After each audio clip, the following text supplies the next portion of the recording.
Joining us now, my good friend James Dorsey, live in Singapore. James is a senior contributor with Inside Arabia. Now, I follow the Middle East. As you know, we covered a lot. I have one source for news in the Middle East and in North Africa, InsideArabia.com. That's where I go, because I get great analysis, investigative reporting. I don't get a lot of nonsense. It's not run by the government. It's run by people right here in Washington, D.C. that know what they're doing. And it's a great site. Go to InsideArabia.com, bookmark it, and then you can read James Dorsey and all my other good friends there. I love that site, InsideArabia.com. And he's joining us now live in Singapore. Hey, James, great to have you back, sir. John, always a pleasure to be with you. James, I was telling one of my friends the other day, he said, I go on Inside Arabia now. You've hooked me on it. I said, well, that's what happens. You go on that site, you get hooked. And he's like, I should say this on the air. It's like, well, who's your favorite guest that you get on?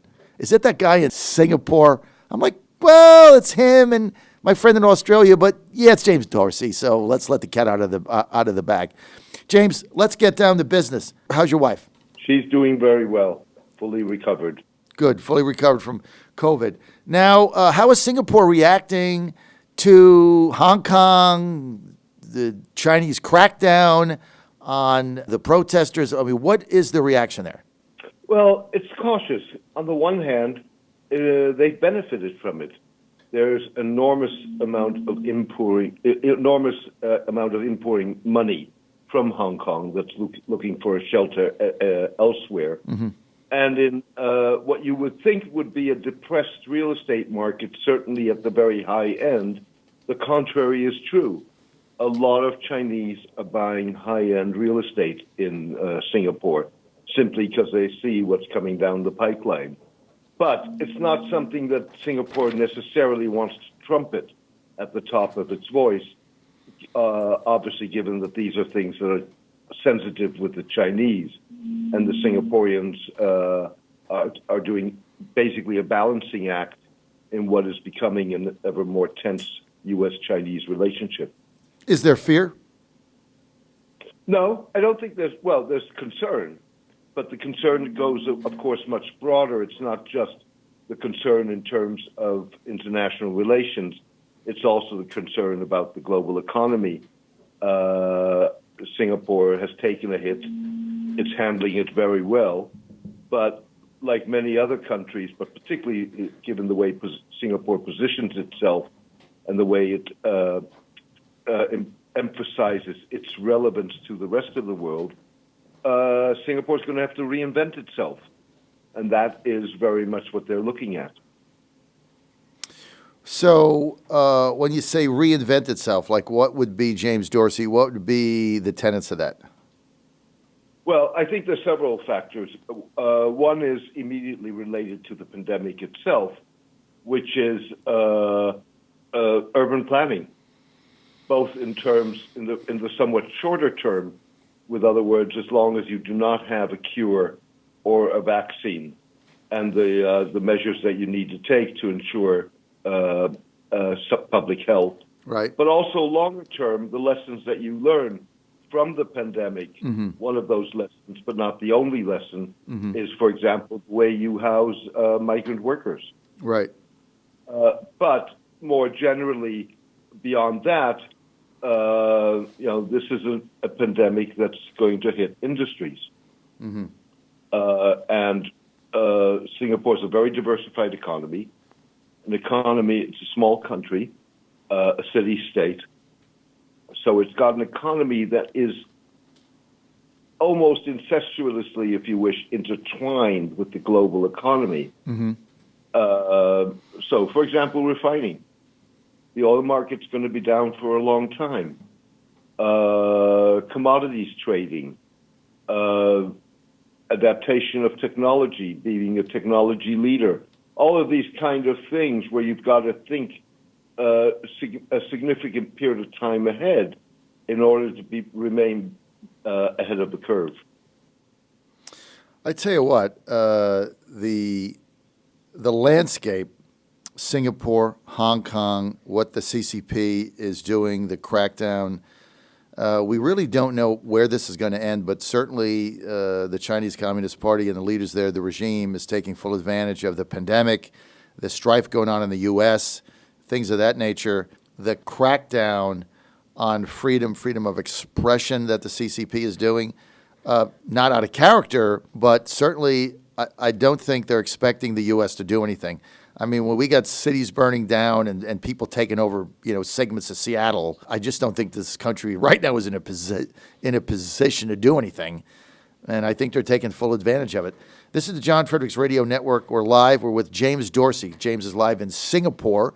He is a senior contributor with Inside Arabia. Go to InsideArabia.com. James, a couple things. You published a piece yesterday, and you called it Syria Lures, but Will China Bite? And you kind of opened it by saying, what will a post-war Bashar al-Assad Syria look like with Russia and Iran lacking the financial wherewithal to help them, and the U.S. and Europe refusing to engage with an al-Assad regime? Is China the key player here? Can they get involved? I thought it was a fascinating piece. I'd never really considered that, but are they going to bite? Will China bite on Syria? I think they will. The question is not if, but the question is when. And, Syria, beyond the opportunity, if you wish, in terms of reconstruction, you're talking about a reconstruction effort of a devastated country that is going to cost anywhere between $250 and $400 billion. But there's a larger strategic picture to it. So if you look at the Eastern Mediterranean, what you see is that the Chinese have control of the port of Piraeus in Greece, which is a very important port. They have a pier in the port of Haifa in Israel. They're upgrading, doing construction in the port of Ashdod in Israel. They have bought a port in Turkey. They have access to 3 ports in Egypt. Mm-hmm. They are looking at the port of Tripoli in Lebanon. And if they were to go into Syria, they would most likely get access to the ports of Tartus and Latakia, which Russia is using at the moment. So, with other words, you're talking about ports in 10 ports in 6 countries on the Eastern Mediterranean. That's control. Now, granted, at this point, all of that is commercial, but there's no guarantee that at some point it could also be used for military facilities. Of course. And the U.S. Sixth Fleet uses, among other ports, Haifa, and the Americans have repeatedly told the Israelis that the Chinese presence in the port was a problem and could affect U.S. access to the port. So you've got a situation that, from the Chinese perspective, they're doing great, and adding Syria to that would be quite crucial. Let me read you back one of the things that you said. You said Syrian officials have sought to drive home China's competitive advantage and perceived interest in taking a lead in the reconstruction of their country. And one of Bashar al-Assad's media advisors said the Silk Road, this is a great line, by the way. He said, the Silk Road is not a Silk Road if it does not pass through Syria, Iraq, and Iran. That was Assad's media advisor. Define that for us. Well, Busina Shahban, who was the person who said that and is Bashar al-Assad's main spokeswoman, she's not wrong, frankly. But what she was saying was basically that given the geography of Syria, as well as of Iraq and Iran, they are crucial nodes in the Belt and Road Initiative, this multi-billion dollar infrastructure, telecommunications, and energy-driven initiative of China, which really tries to tie the whole Euro-Asian landmass to Beijing, that these countries are crucial nodes in it. And there's no doubt in my mind that the Chinese recognize that. I think what has held the Chinese back is 2 things. first and foremost, they may want to see the Bashar al-Assad regime gain control of all of Syria.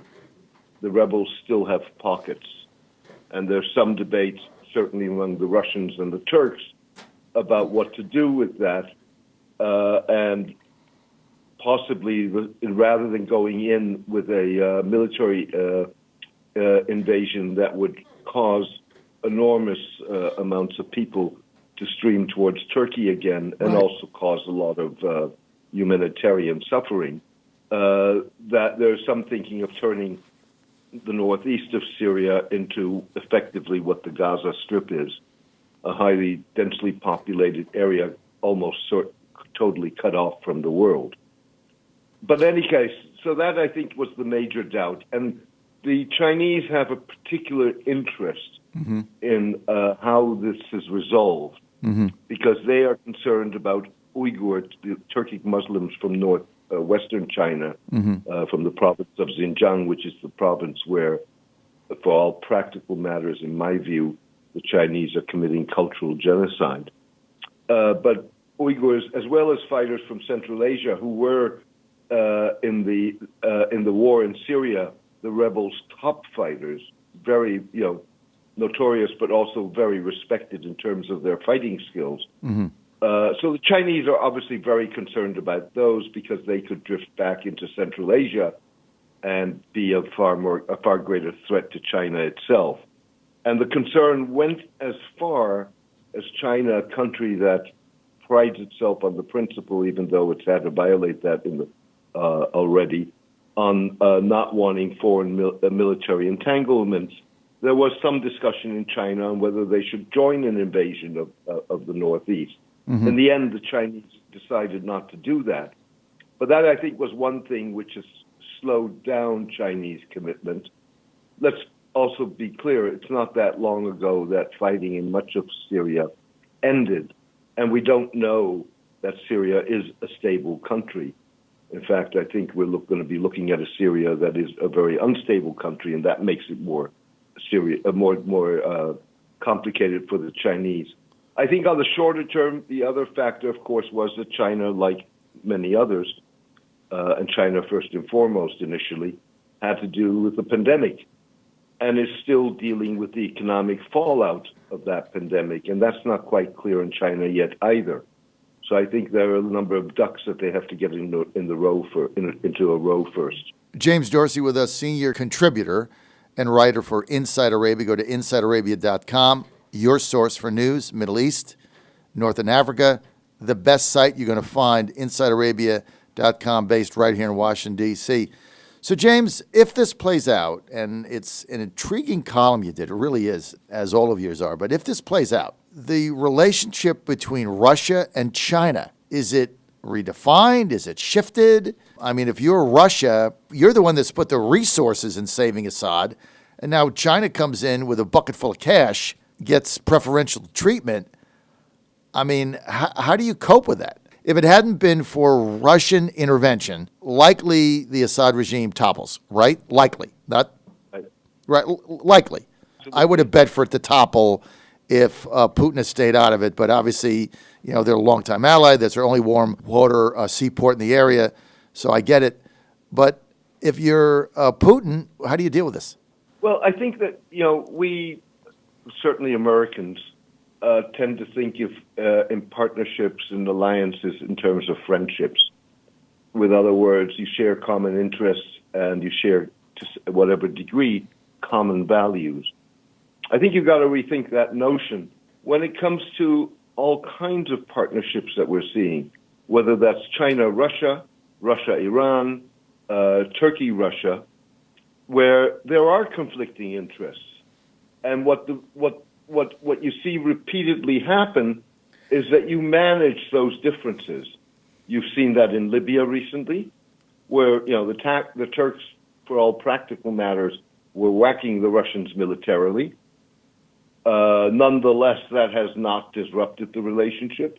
In fact, you could argue that certain events recently in Libya were only possible because there was some sort of on-the-ground agreement between the parties. You see the same in Russian-Iranian relations, and you see the same in Russian-Chinese relations. So the Russians realize, the Russians are very good at playing a weak hand, and they realize that, Syria is important to them. They want to maintain a presence there, but they will not be able to give Syria what Syria needs at this point. They don't have the economic muscle for that. And there is nobody else but China. And so I think that they'll handle that very pragmatically. Now, from the Chinese perspective, I think one reason they're interested in that port in Lebanon is that would be a port that they control alone and by themselves. Whereas if and when they enter into Syrian ports, they're going to have to share that with the Russians. And the Russians made sure that they have to share it by extending agreements which guarantee Russian access to those ports for a very long time. And the other thing is that, those ports need upgrading if they're going to be militarily valuable. Something that's important to China and something that's important to Russia. And again, somebody's going to have to pay for that. Fascinating conversation. Very insightful. Your analysis always spot on. We're out of time for this segment. James Dorsey, you can read him. Go to InsideArabia.com. InsideArabia.com, our source for news in the Middle East and North Africa, based in Washington, D.C. James Dorsey, senior contributor. Great piece. Syria lures, but will China bite?